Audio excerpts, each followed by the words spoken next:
Kemudian untuk diet ya dok ya, ini kan banyak orang yang selama ini mereka diet menentukan atas kehendak mereka sendiri. Sebenarnya di dunia kesehatan itu diet apakah ada aturannya dok, atau mungkin harus sesuai anjuran dokter atau diresepkan semacamnya seperti itu dok? Sebenarnya seperti apa dok?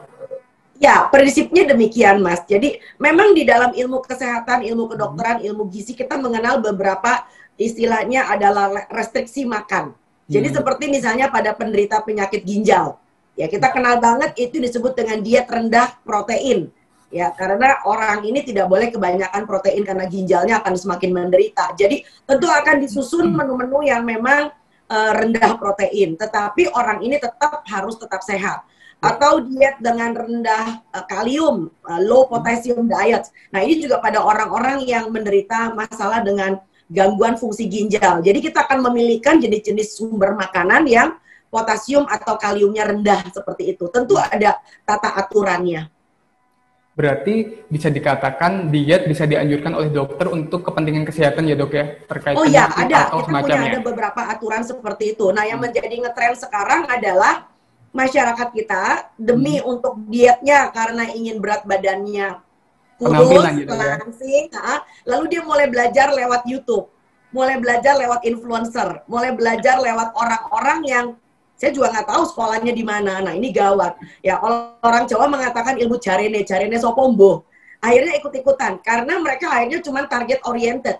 Jadi yang penting adalah berat badannya turun, yang penting adalah pinggangnya kecil. Ya, tetapi efek daripada itu semua hanya Tuhan yang paling tahu. Sebab kadangkala yang suka saya dapatkan adalah orang-orang dengan diet serupa itu, ya akhirnya dia akan menghilangkan beberapa sumber zat gizi yang justru berguna. Seperti misalnya yang paling terkenal belakangan ini adalah diet ketogenik.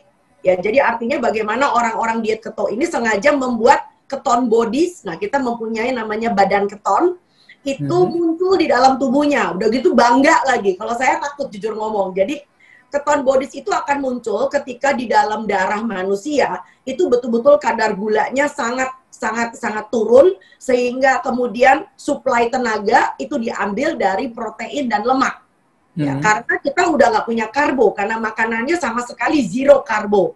Akhirnya untuk sebagai sumber energi kita ngambil dari protein dan lemak. Jadi ini sama seperti kita mengatakan kalau Anda punya mobil yang mestinya tangki bensinnya Anda isi dengan bensin, karena lagi miskin, nggak punya duit buat beli bensin, dia kucurin oli ke dalam tangki bensin. Nah, itu dia.